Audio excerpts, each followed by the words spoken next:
En un mundo a la deriva, cuando la búsqueda e intentos humanos no bastan, solo una es la fuente de esperanza que llenará todo su ser. Es Dios, quien con su palabra viva y eficaz le habla hoy. Con ustedes, el pastor Óscar Velázquez.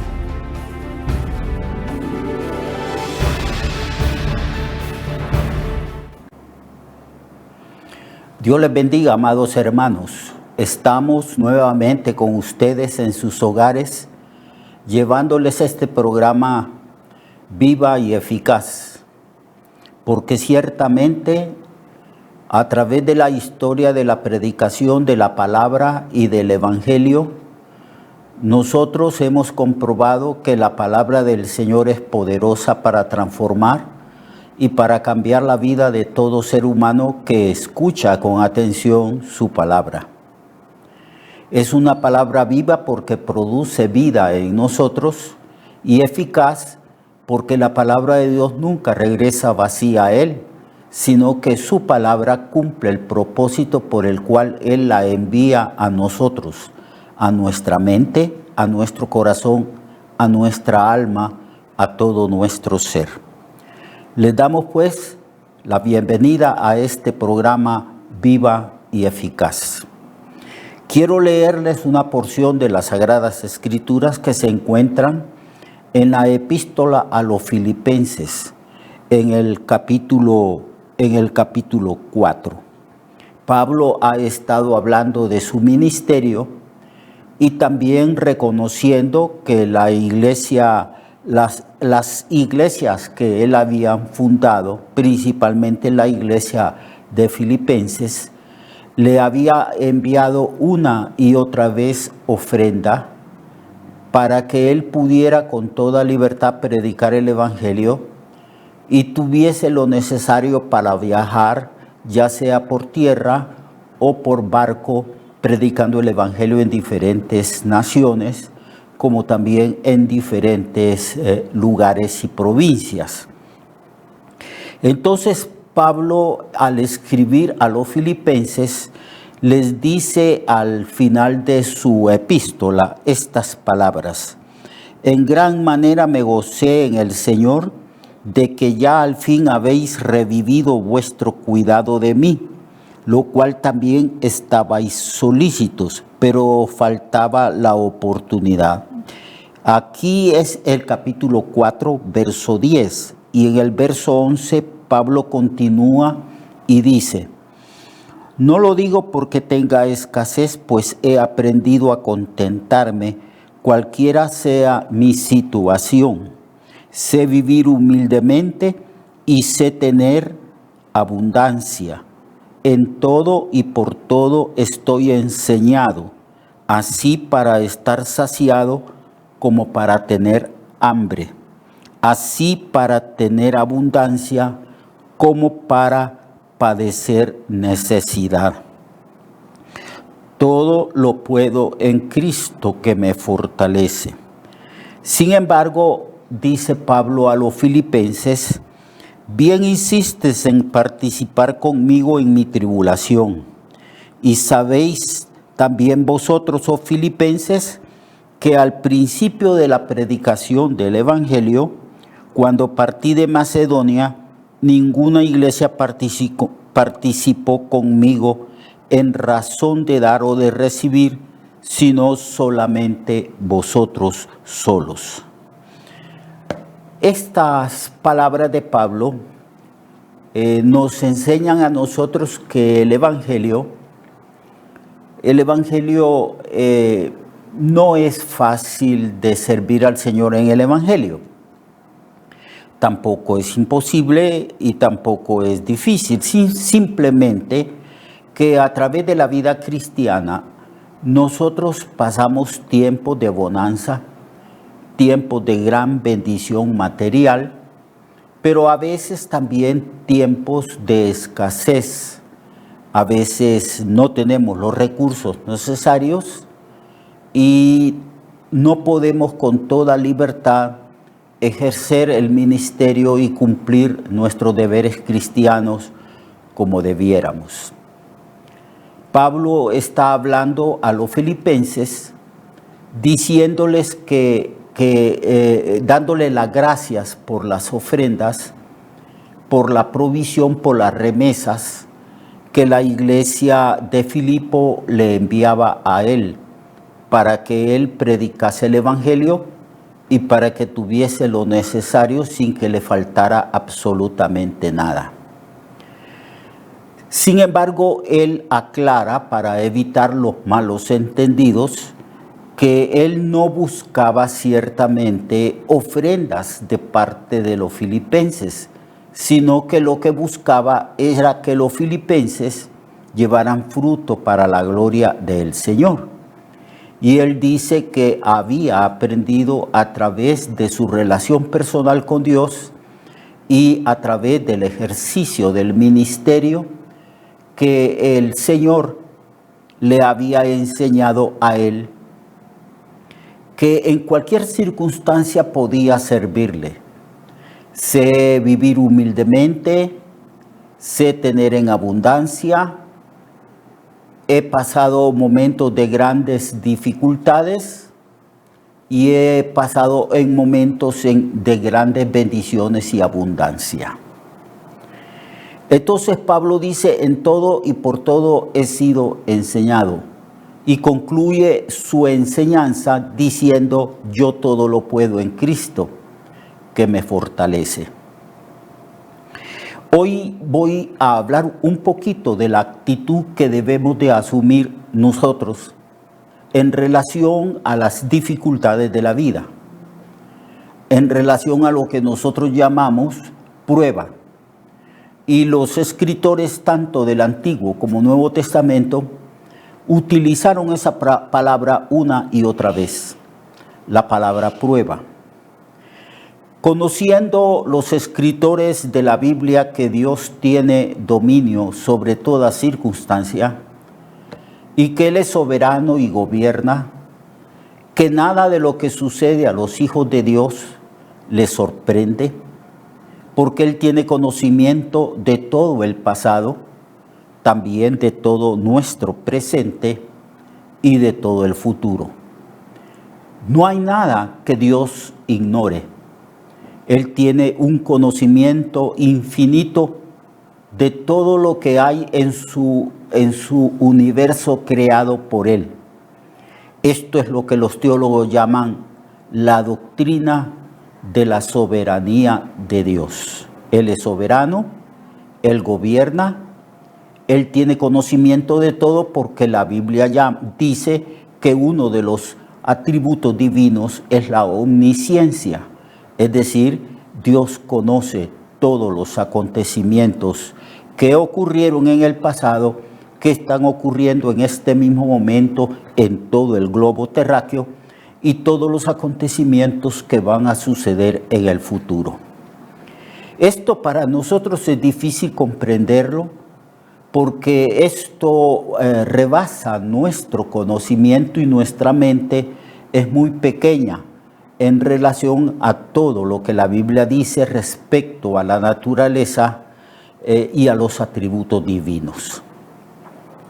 Pero los escritores de la Biblia, cuando hablaron en el pasado, cuando nosotros vamos al Antiguo Testamento y cuando nosotros observamos en el libro de Apocalipsis los acontecimientos del futuro, o cuando analizamos las epístolas y los evangelios que nos dan a nosotros el conocimiento de la obra redentora de Cristo, todos ellos hablaron de que todos los que participamos de la herencia de Dios, de la salvación, de la redención de Cristo, y todos nosotros que hemos adquirido por la gracia del Señor conocimiento, todos pasamos pruebas, todos pasamos dificultades, todos pasamos, entendemos y comprendemos que la vida no es fácil, porque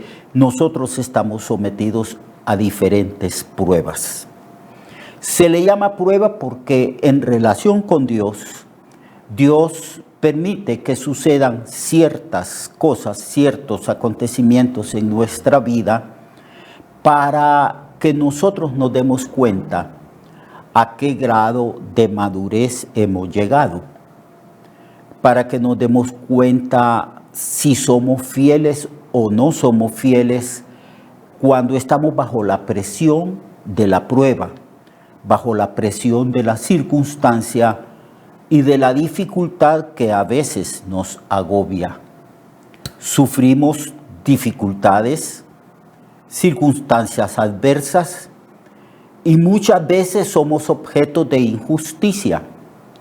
Y no nos debemos de sorprender cuando somos objeto de injusticias, porque el mundo donde nosotros estamos es un mundo donde abunda la maldad, el pecado, el odio, la injusticia, la envidia y otros pecados similares.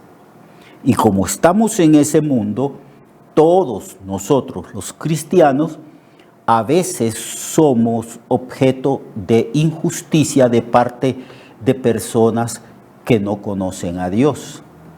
No solamente nosotros somos objeto de la injusticia, todo mundo.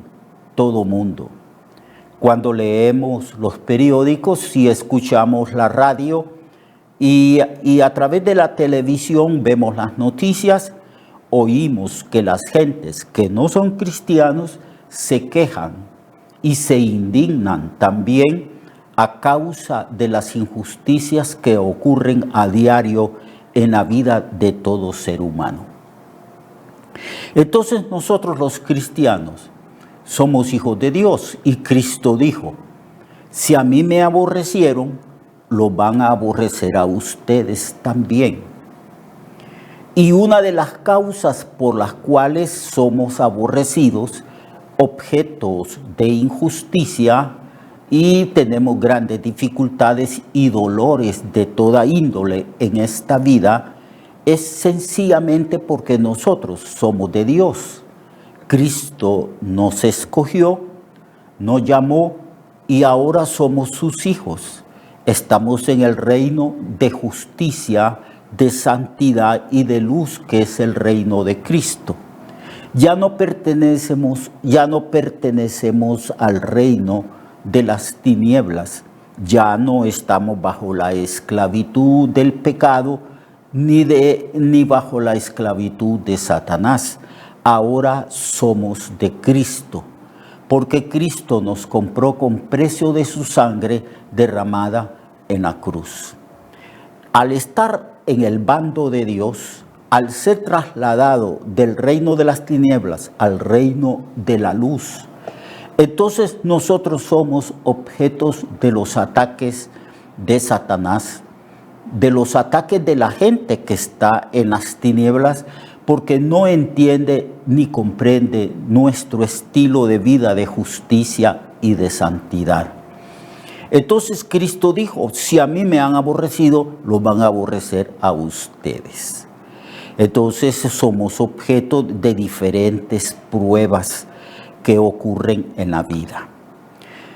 El apóstol Pedro, cuando escribe sus epístolas, 2 epístolas, en la primera dice que no debemos de ninguna manera sorprendernos del fuego de prueba que nos ha sobrevenido, como si esa prueba fuera algo extraño, como si esa prueba fuera motivo para que nosotros nos sorprendiésemos, porque a través de la historia, desde Adán y Eva, que fueron expulsados del paraíso, y desde el momento en que se desarrolla la historia de la humanidad, el dolor, la angustia, la muerte, las dificultades, la maldad se ha ido multiplicando más y más y más. El hecho de que nosotros somos cristianos no nos exime del sufrimiento. Dios no nos ha vacunado en contra del sufrimiento. Todo lo contrario, al ser pertenencia nosotros de Cristo, al ser pertenencia del Señor, entonces nosotros somos ciertamente objeto de las injusticias del mundo. Entonces, ¿qué actitud debemos asumir o tomar usted y yo respecto a los sufrimientos de la vida? Bueno, yo tengo algunos años de ser cristiano, bastantes años. Entonces he observado a través de mi experiencia como cristiano y como predicador y maestro de las Sagradas Escrituras, he observado que los cristianos reaccionamos frente al dolor, a la injusticia y a las pruebas de la vida de diferentes maneras. A veces reaccionamos de una manera correcta y a veces reaccionamos de una manera incorrecta. A veces nos quejamos, murmuramos, estamos quejándonos por todo y tenemos miedo por causa de las cosas que nos suceden todos los días de nuestra vida. Nos quejamos hasta de cosas que nosotros no podemos controlarlas. El que las controla es Dios, porque Él es soberano y Él es Señor sobre su creación. Por ejemplo, en estos días hace bastante calor aquí en esta ciudad. Ya no digamos en el Valle de Sula, en San Pedro, en Progreso y en todas esas ciudades que están a un nivel de más o menos del mar. Hace un calor terrible y la gente murmura, se queja. ¡Qué calor! ¡Qué calor! Cuando no llueve, dice, y no llueve nada y la gente se queja porque no llueve. La gente se queja porque hay calor, pero Dios estableció las estaciones del año. Estamos en un verano. Cuando viene la lluvia, nos quejamos de la lluvia. Y cuando hay periodos de frío, nos quejamos del frío. Siempre estamos quejándonos. Siempre estamos murmurando. Y cuando nos quejamos de estas cosas, que solo Dios controla y que Dios ha establecido estas cosas porque Dios estableció el mundo, las estaciones del año como Él quiso desde el principio de la creación. Entonces una queja es una queja contra Dios. ¿Y para qué quejarnos? ¿Y si sufrimos? ¿Y si somos objeto de injusticia? ¿Y si hay periodos de nuestra vida que tenemos escasez? Como también hay periodos de nuestra vida que tenemos mucha abundancia. Entonces, ¿por qué quejarnos? ¿Por qué quejarnos? Entonces, no se queje de gracias a Dios, porque Pablo dice que todo acontecimiento es para enseñanza. En todo y por todo he sido enseñado. Yo sé vivir en toda circunstancia de la vida, dijo el apóstol Pablo. Nosotros debemos de dar gracias a Dios porque Él tiene control de todo y lo que nos ha sucedido, Dios lo ha permitido para nuestro bien y para nuestra enseñanza. Vamos a seguir hablando de este tema mañana, pasado mañana. Gracias por escucharme. Medite en lo que la palabra de Dios dice y en las palabras que ha escuchado a través de esta emisora y a través de este medio de comunicación. Dios le bendiga y Dios le guarde. Recuerde que su vida puede cambiar y mejorar, porque la palabra de Dios es viva y eficaz y más cortante que toda espada de dos filos. Hebreos 4:12. Nuestra oración y deseo es que esta palabra predicada lleve mucho fruto. Le esperamos en el próximo programa, a esta misma hora y en esta misma estación.